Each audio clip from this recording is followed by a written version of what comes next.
I don't know whether I'm living in some kind of telescopically kind of controlled world, but everything seems to be coming at me a lot quicker than it used to. Suddenly, you know, it was only yesterday that the horrible story about Charlie Kirk was on the agenda. We've now moved past that into kind of, you know, here's Peter Mandelson getting fired. 2 days ago, he was, you know, absolutely fine, no problem at all, keeping his job.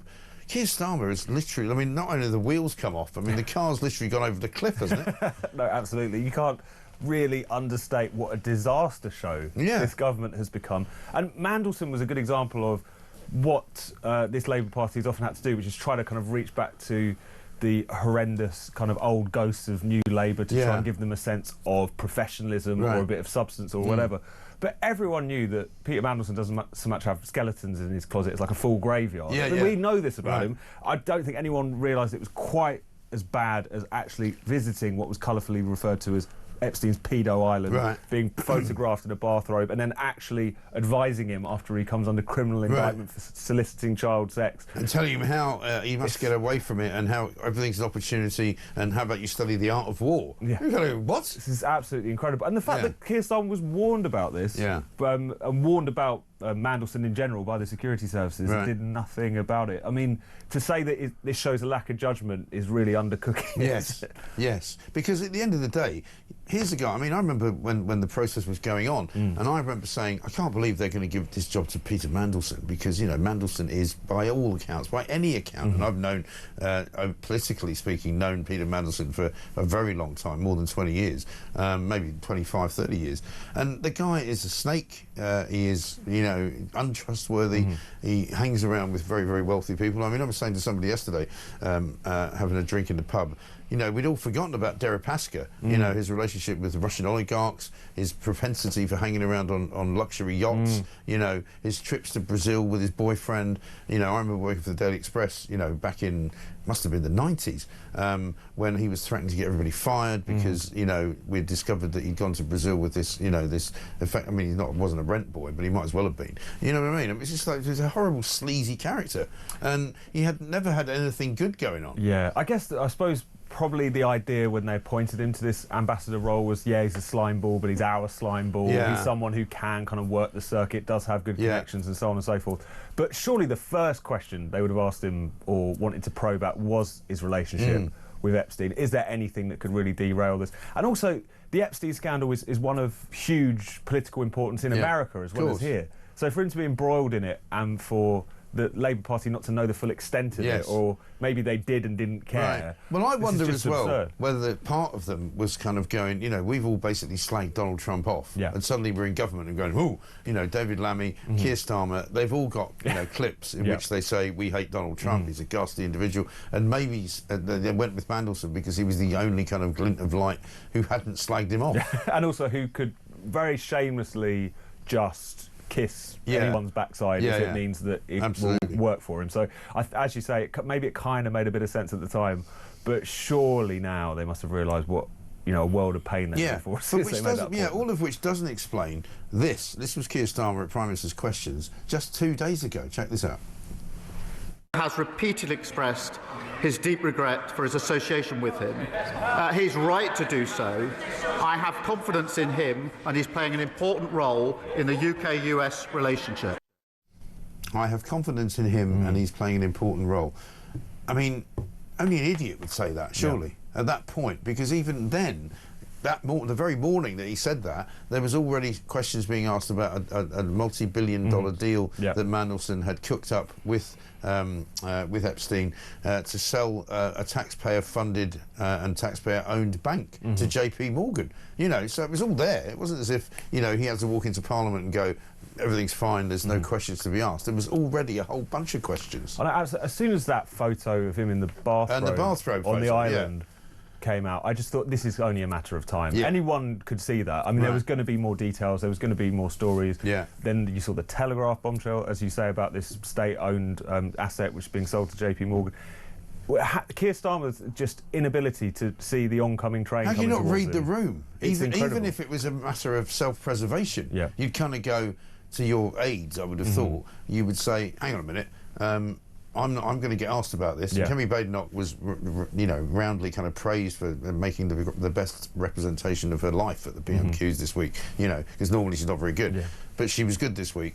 And you would have thought that they would have war-gamed it and gone, look, when I get asked about him, what am I going to say?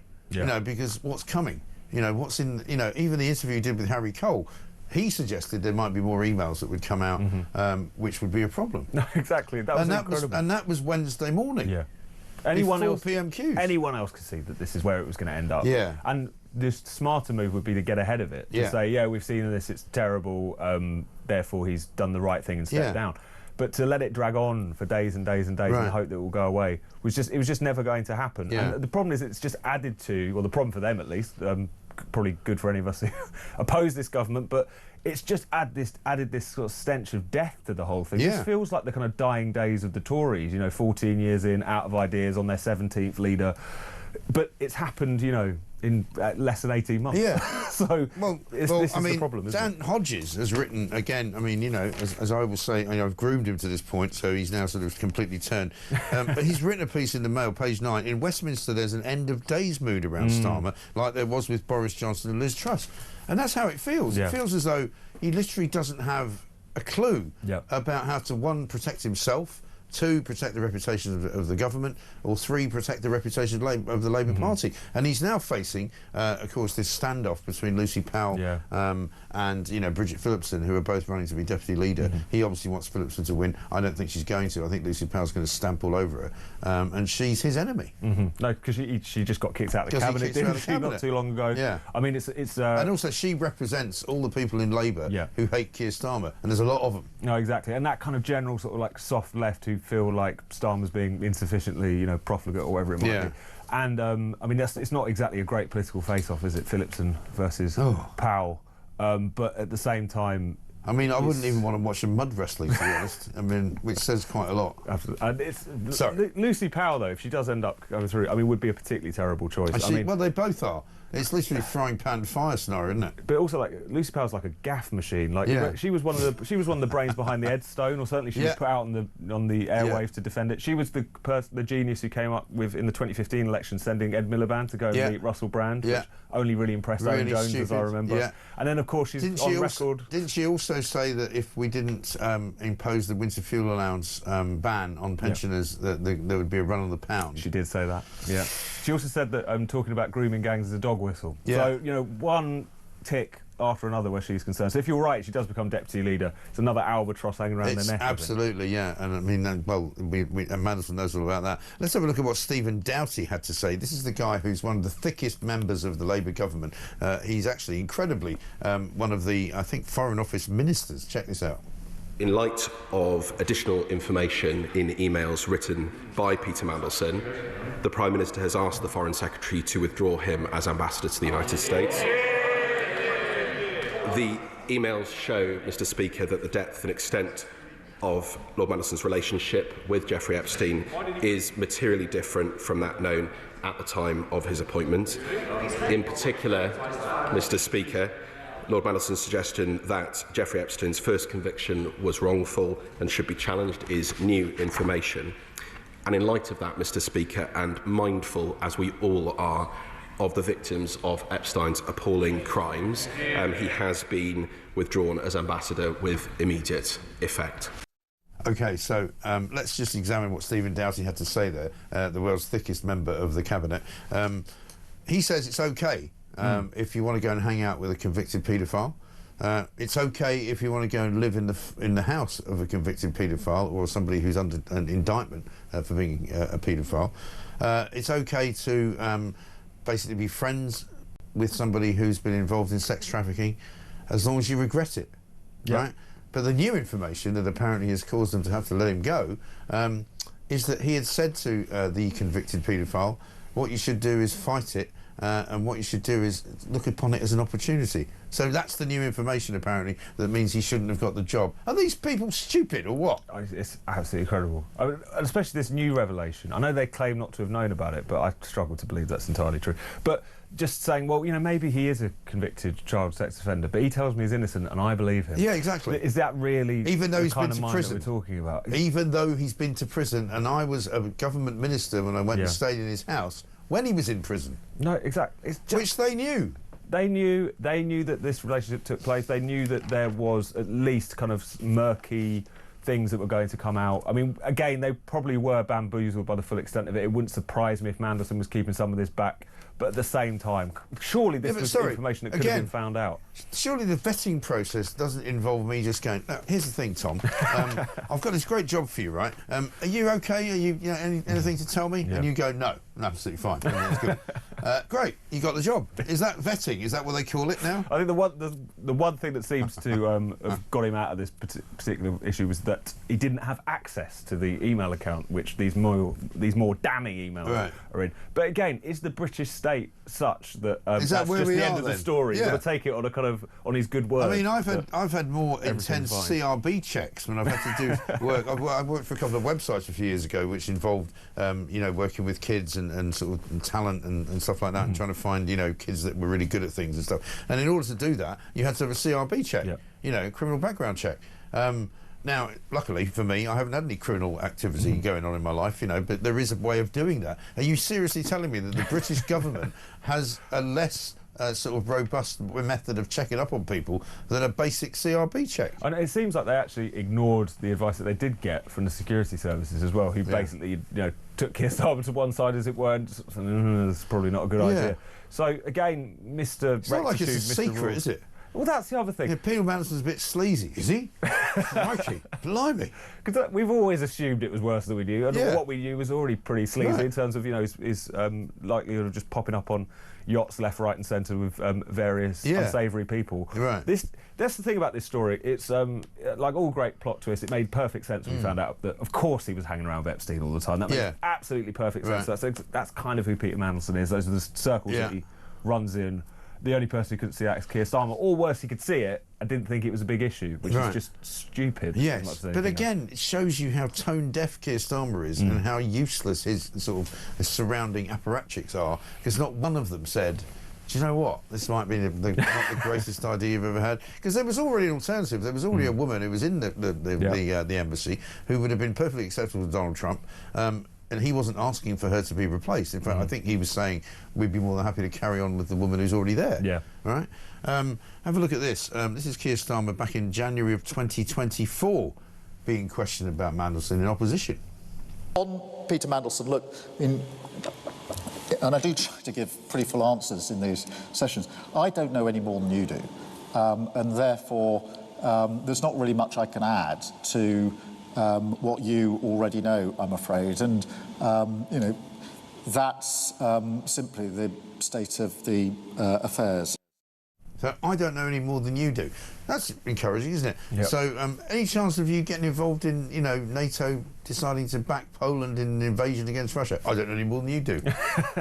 What about, you know, the bond markets? I don't know any more than you do. What's the point of being Prime Minister if you don't know any more than I know? I can read the Daily Mail. Yeah, read the Daily Mail, mate. You know, in fact, I actually know more than he does. What's wrong with him? I watch the news, I read the newspapers, I know about as much as you do. I don't know anything about Peter Mandelson's past. Why not? Have you not got people in that, like MI5 who track him? I mean, is it too much to expect the Prime Minister or even just the leader of the opposition? No wonder he can't stop the bleeding migrants coming over on boats. He doesn't know any more than I do. I can tell you where they're coming from. We should surely expect that the Prime Minister knows a bit more than we do about certain things. You would hope so, but maybe not. Maybe you'd like to think so. I think he's just out to lunch now. I think he knows his days are numbered and he's just... Right. You know, here's the other... apart from old Stephen Doughty, the other biggest plank in the government is this bloke, Mike Tapp, who, believe it or not, has actually been now given some kind of Home Office Minister's brief. He was rolled out yesterday. I'm assuming now they're just taking the mickey out of this idiot and going, just go out there and defend Peter Mandelson just before we sack him. Here we go. What's important to me, and I'm really clear on this, is we do have the full answers on this. And what we've seen from Keir Starmer and from Lord Mandelson is that everything is out now. Is it out? Well, as far as I know, yes. I mean, that's embarrassing, isn't it? Yeah. So you go out there and tell everybody that everything's fine, everything's out there, we know everything we need to know. He might as well have just said, I know just as much as Keir Starmer knows, which apparently is the square root of sweet FA. Yeah. But, I mean, you know, how embarrassing. I know, but they're kind of putting people in... Is there anything these idiots can get right? And also, this is the sort of thing that will really start to make any loyalty that's left within certain Labour Party ranks wither away even more. Yes. Do you remember, like, towards the end of the Tory party, or towards Boris Johnson's reign in the Tory party, the Chris Pincher thing, sending out ministers to defend a line which then changed 24 hours later, humiliating themselves in front of the country day after day. We've gotten to that stage already. And this is people just being forced to humiliate themselves amongst the public because you've the only difference, I suppose, in this case is that Starmer's gone out and humiliated himself on Wednesday at Prime Minister's questions and gone, you know, he's answered all the questions that we wanted to ask him, and he has done the right thing by denouncing his friend, and you know, we're all good. Well, we're not all good, are we? This is an absolute disaster. And apparently now we've got senior Tory MPs, former members of the Cabinet, saying, I don't think Starmer's going to last till Christmas. You know, I've been saying it, and again, I bore everybody with this. I've been saying it since last August. He ain't going to last not only the full term to 2029, but much sooner than that, he's going to be gone. And I think James Cleverly might be right. Maybe he's going to be out by Christmas. And how do you think that happens? Is that him stepping down? Because that's one thing Labour are rubbish at, is regicide. Tory a bit too good. This is what people say. People have kept saying to me, look, there's no real mechanism for it. It's not like the Tories. It's not like they haven't got a 1922 committee. I think it is simply, one, the collapse of the economy, two, a collapse in all kind of confidence in the government. It's literally almost a vote of no confidence. And I know that there are plenty of people on the back benches who just want him replaced. Yeah. No, and the fact that people are already talking about how febrile the atmosphere is, how little love lost there is. I mean, that was what this Prime Minister delivered them a huge majority. They owe their seats to him, kind of. I mean, we all know that was a kind of sandcastle majority anyway, but still, the fact that they've all turned on him so quickly just shows how rubbish he is, and also how little, you know, like authority he has even within his own party. I mean, look at what he did with the reshuffle last Friday. You know, he told Ed Miliband, "I want to move you to housing." Well, I'm not going. Okay, then. You know, what sort of boss is that? No, exactly. You imagine your boss coming to you and going, "Look, I want you to go and do this," and you're going, "I'm doing that," and you'd be out of a job, wouldn't you? Anyway, so. Morning, Mike, says Steve. On the Starmer and Mandelson debacle, didn't Starmer say procedures were followed in the House on Wednesday? I think he did. Sean in Gloucester, I firmly believe that Keir Starmer was quite happy with Mandy because he doesn't see anything wrong with what he's got up to, which speaks volumes about Stalin. It does, actually. Let's get a voice note from Liam. Morning, Mike. Liam from Kent. Old Keir Starmer needs to keep saying that he believes in people, doesn't he, really? Because every time he backs someone, within a week, they're gone.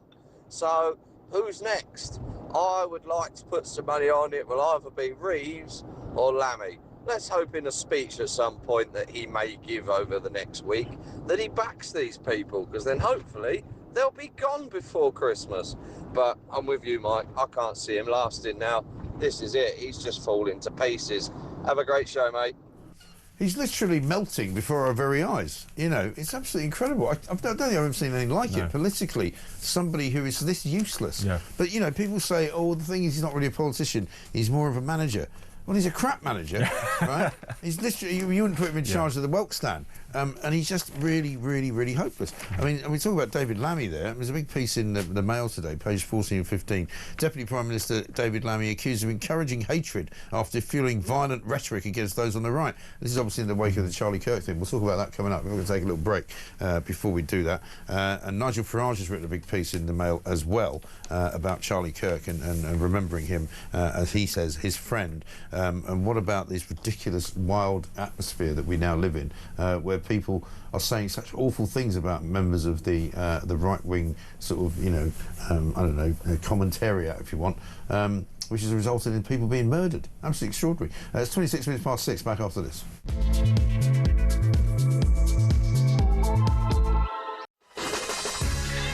Welcome back to Morning Glory, coming up to very nearly 6:30, and I'm here with Tom Slater from Spiked. Dean in Oxford says, morning Mike, can you get a government minister on and ask them how phase 2 is going? I'll tell you what, I'll do better than that. I'll play you Keir Starmer announcing phase 2. Have we got that? Definitely over, and this morning we've got all the number 10 staff together and talked through what phase 2 of the government is going to look like and feel like. So we go into phase 2, 1st of September 2025, in good spirits, confident and with conviction. That was the 1st of September, right? 12 days ago, 11 days ago. Since when he's lost as Deputy Prime Minister and the Minister for Housing, Communities and Levelling Up, and he's now lost the British Ambassador to the United States of America. Apart from that, it's going really well. Sorry, Tom. I can't take these people seriously. Let's talk to now former FBI Special Agent now, Jonathan Gilliam, because he's going to tell us what the latest is. A lot of stories this morning to do with the man who fired the killer bullet that killed Charlie Kirk yesterday in Utah. He looks like a relatively young man. Apparently the gun that he used was very much a high-powered rifle. There's lots of graphics and things in the papers this morning about how he did it. The gunman fired a single shot into Charlie Kirk's neck, who immediately slumped over. He rushed to hospital where he died at 2:40. It looks as though he was something like 420 feet away, according to some of the information I'm looking at here. And he appears to be on the roof of a campus university building. Jonathan, very good morning to you, sir. Good morning. Good to be with you guys. Thank you. Very entertaining show. I've never watched it before. I live over here.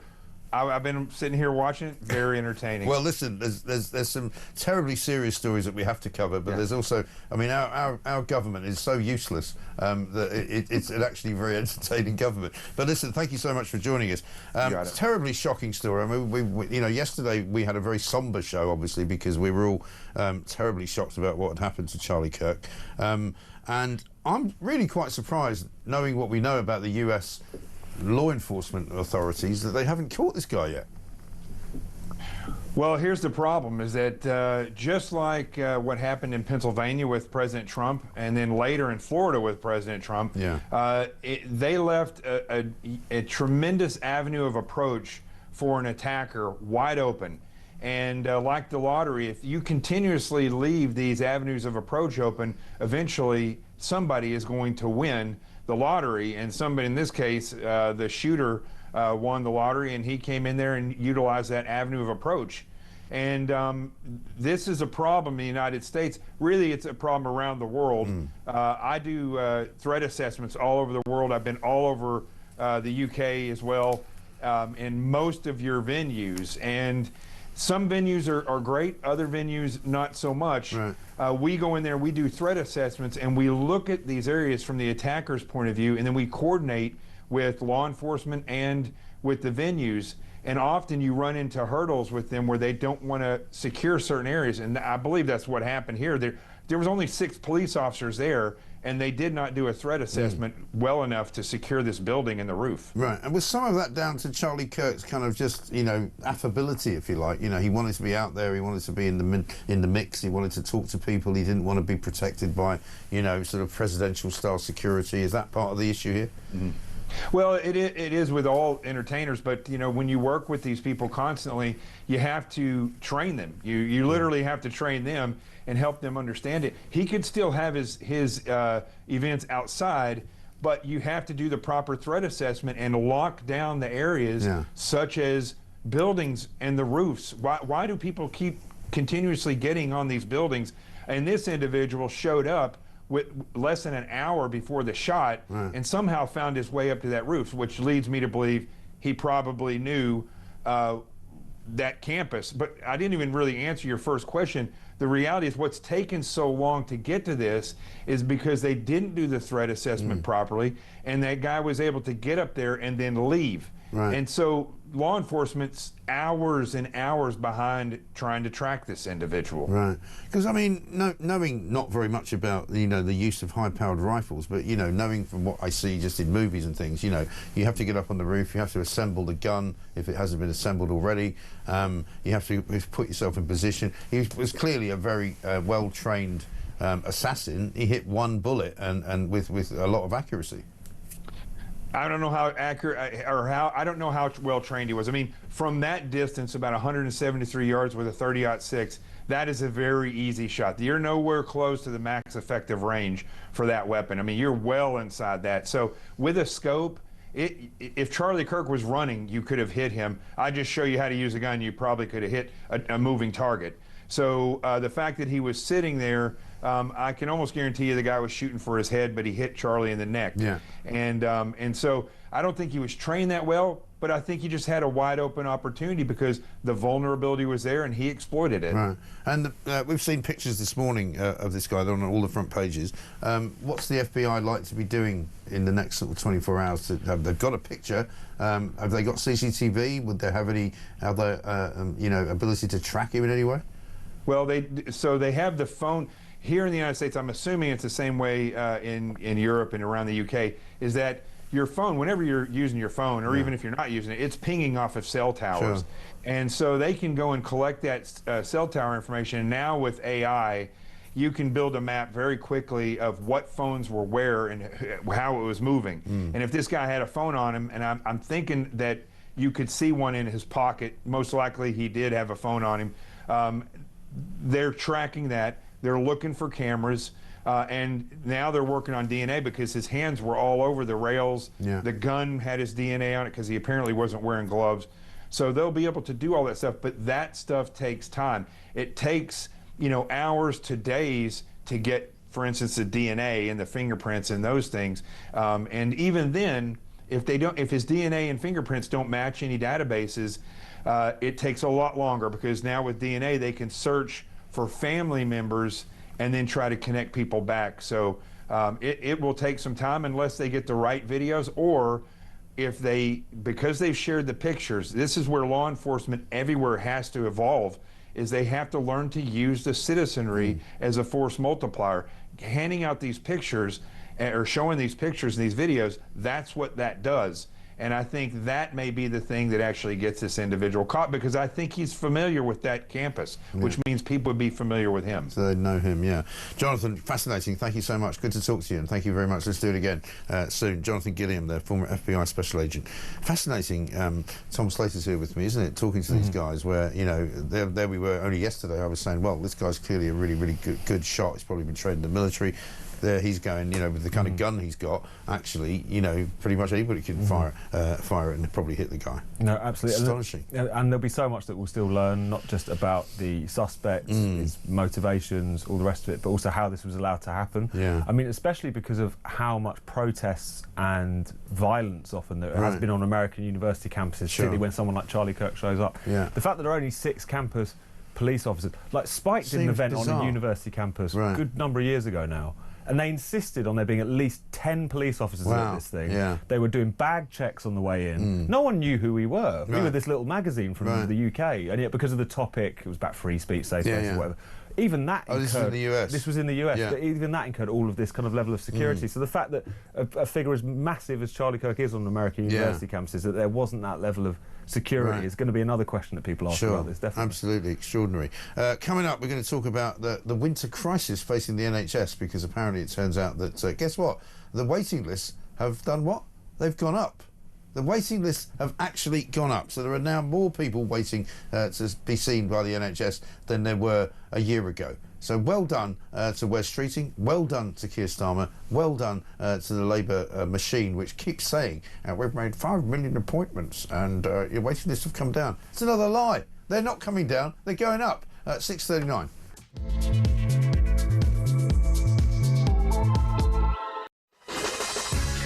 Welcome back to Morning Glory, 6:41. It's Friday, of course, so don't forget this is when we play gaffs out for you, and we will be playing one for you very, very shortly. Davey says this: weird Stalin is more like a football club owner than a manager. Once you have his full confidence and support, you're gone within the week.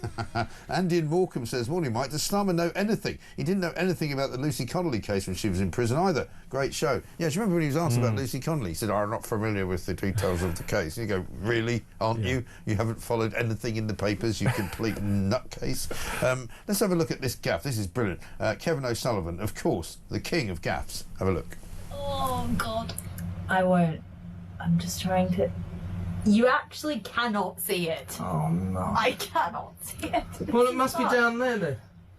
I can't go on like this. This is how he somehow managed to get his earpiece stuck inside his ear.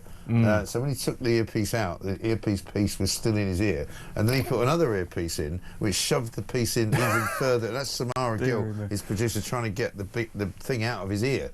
Deary me. I know. I mean, just horrendous. Consummate professional. Consummate professional. You never know, because you know it never gets filmed, does it? Let's talk about the old NHS though, because incredibly, it turns out that there's a winter crisis coming. Yeah. Just like every other winter, there's always a winter crisis coming. I mean, presumably at some point or other, Ed Miliband will pop up and go, "We've only got 24 hours to save the NHS." Yeah. But they've actually managed to increase the waiting list time. Absolutely. So for the second month running, it's gone up in terms of the NHS procedure. Waiting list. I mean, the idea that it could get any higher is almost staggering. I mean, this is a legacy of COVID to a large extent. It's something they've never sorted out. No, but they keep telling us, though. I mean, once again, tissue of lie after lie. Yeah. They keep telling us that the waiting list is coming down. No, exactly. Well, they're clearly not, are they? They just make it up as they go along. But surely it can't be beyond the wit of man to bring these waiting lists down because of the fact that this is a pandemic thing which has never really been dealt with.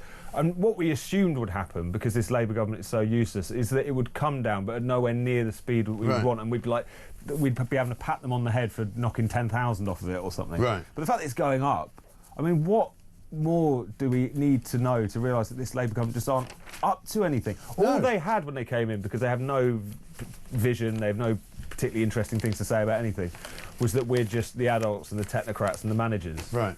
On that score, they're failing miserably as well. Anyone who voted for them must be thinking that they've been taken for mugs at this point in terms of what they've actually delivered. Well, one of the things that he said just, I think, this week, I'm just trying to find his Twitter account. Oh, here we go, yeah. He put this out yesterday, right? I promised to pick the NHS up off its knees, and that's exactly what we're doing. I'm proud that this year the NHS has now delivered 5 million more appointments than last. This Labour government is building an NHS to be proud of. Well, we learned this week that there are 2 GP surgeries closing every single week. We also learned that basically 4 out of 5 hospitals are failing.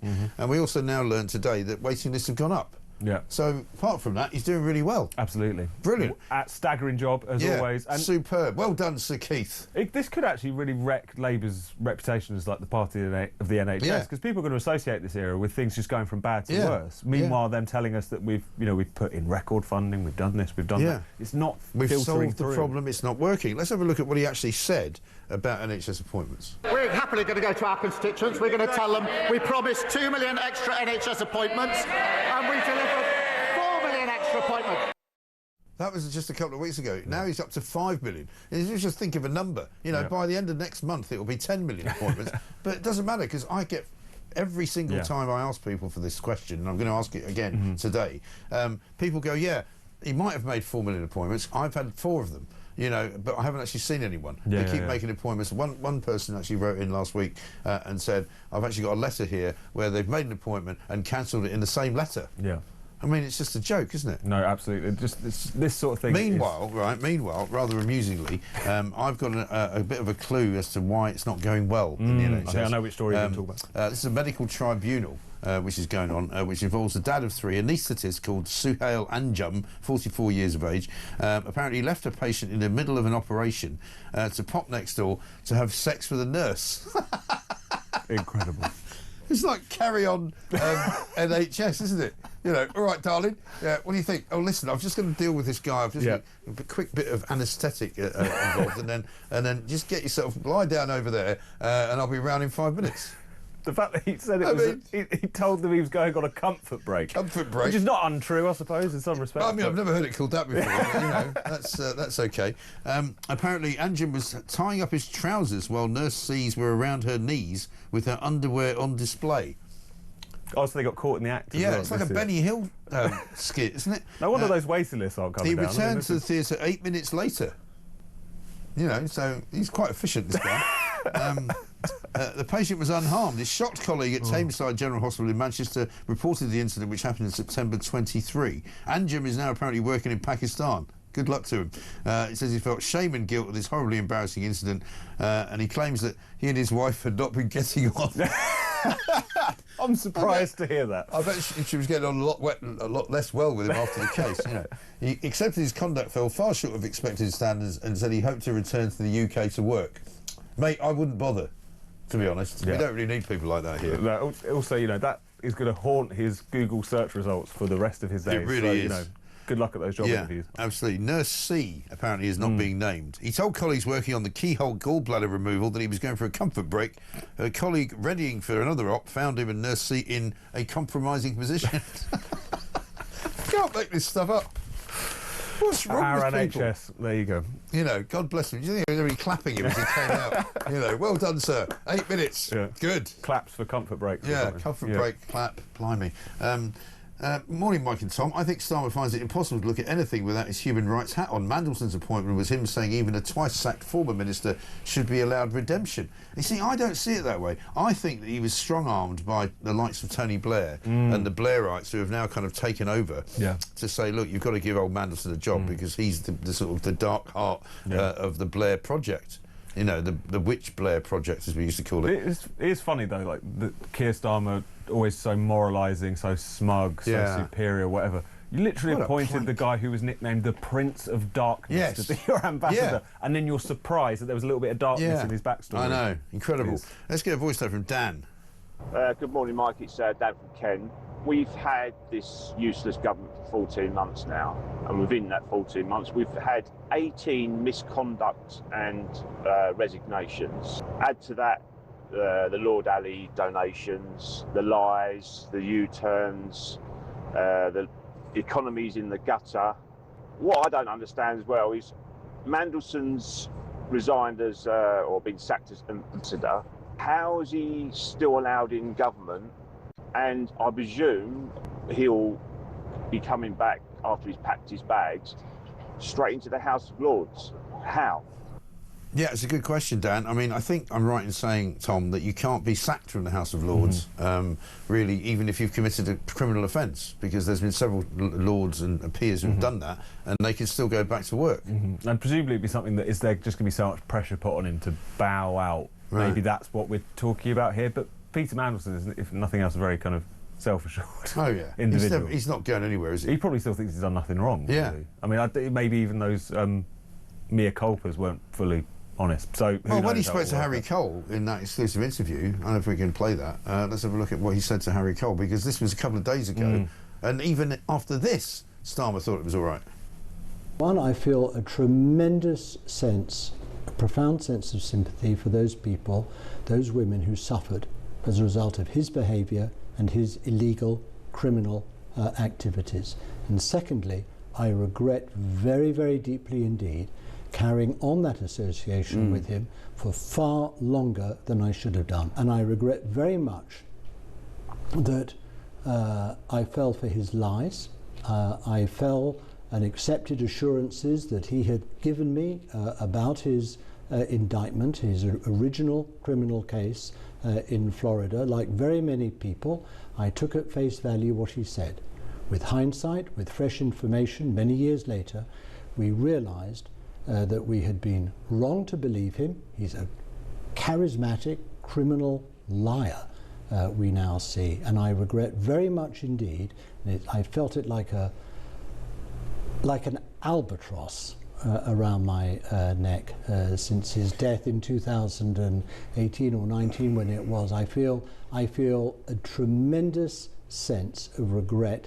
Not only that I met him in the first place, but that I continued the association, and I took at face value the lies that he fed me and many others. I mean, what's a load of old cobblers? Yeah. You know, this is a guy who is making out that he didn't realise he was a sex offender, didn't realise he was a predator or a paedophile, even though he was in prison for doing it. Yeah. And also this thing that, I just... You know, my only flaw is to trust too much, is almost what he's kind of saying here. Like that original criminal indictment. Yes, it's not my fault. In 2008, sort of saying, and he told me that he didn't do it, and I believed him. You think and even before this ambassador position, he was around that time. He was, still an incredibly prominent, powerful politician.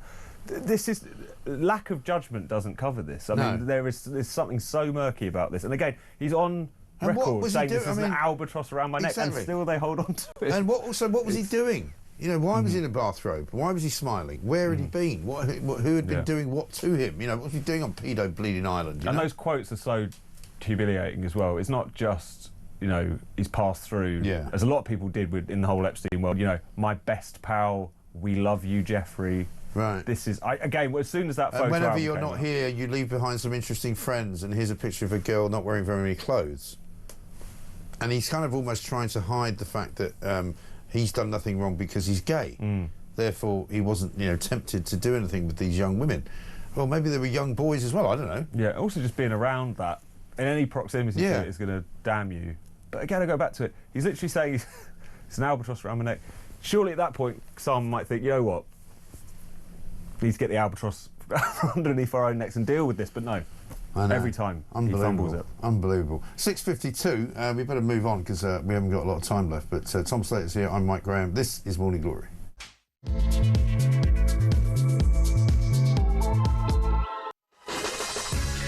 Welcome back to Morning Glory, coming up to 5 minutes to 7. The sun is up. It's quite a nice sunrise, actually, this morning. This from someone who doesn't give a name, but that's OK. Mike, just listening regarding the waiting list, and it made me laugh because only yesterday I had a text from a children's hospital to tell me my daughter's still on the waiting list for a follow-up appointment. The initial appointment was in 2022. That's 3 years ago, by the way. This is just a check-up. I completely forgot about it, as the consultant had no concerns to investigate. At the bottom of the text, it asked me to reply if I wanted her to be removed off the waiting list 3 years later. Shocking. Well, this is what happens. I mean, we'll ask you for some more of your stories about the NHS because, again, you know, this government tells us that, you know, on the one hand, they're making more appointments, they're reducing the waiting list, and both of those things turn out to be completely and utterly incorrect. Waiting lists are going up. Tom Slater's here. Final couple of stories. Great one in The Sun, page 13. Apparently, they've banned toast at Good Morning Britain. And for health and safety reasons. Yeah. Apparently, the place that they toast the bread doesn't have enough windows or something, and so they're worried it would be, you know, some fire hazard, sort of noxious substance. Really not gone down well with the Susanna Reid's not happy. She's not happy either. Apparently this was an issue. I mean, they haven't just banned toast there, they've banned all common sense as well, because they're not allowed to use it at all, are they? Absolutely. I mean, this is absolute. That's been very telling from a lot of their output recently. Yeah. But apparently this has been a long-running battle. Piers Morgan had to shame them live on air a few years ago to get them back down from banning the toast. Really? That's funny. But these are the kinds of minds that you do apparently. Because they've got no money anymore, because they're losing so much money, it's so crap. It turns out that they've got no canteen either. So people who come in, like we do, to work overnight, can't get themselves any access to any kind of food. So they have to bring their own food in. Well, welcome to the real world, guys. And not even the toaster.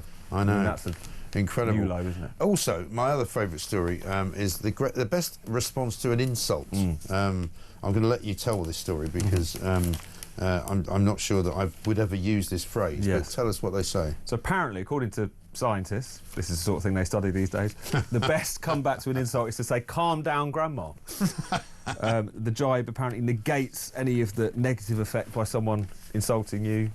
This is part of the BBC Science Focus magazine, which again, it seems like there might be other things I might be. Can you imagine saying that to someone in the BBC? I mean, I bet you'd probably be up against all sorts of HR complaints. Surely, yeah. The deep ageism. Yeah. Ageism, you know, grandma, you know, it's kind of sexist, I suppose. Yeah, it's sort of gendered. It's gender specific. You're actually, you know, assuming somebody's gender. You don't know that that's your grandma. You know, it might be your grandfather. Exactly. So if somebody says your haircut looks stupid, and you reply, "Okay, calm down, Grandma." I mean, I don't imagine in this day and age that we live in that somebody would ever come up and say your haircut looks stupid. Yeah. They wouldn't do it, would they? Surely not. Be too frightened. Absolutely. So, like, can we even do insults anymore? I mean, I still do it. You're putting in work for the rest of us. Whether you like it or not, you know. But the secret to insulting people is to do it in a way that they don't know whether you're being serious or not, and then that way they're not sure if you're being horrible, so they can't complain. So normally, if I would go to you, you know, Tom, I don't know whether you got out of bed on the wrong side this morning, but you know, there's something going on, very weird going on with your glasses, and then just move on, and you don't know whether I'm being serious or not, and then that way you can't take offence. Exactly. I'm stewing on it right now. Exactly. Yeah.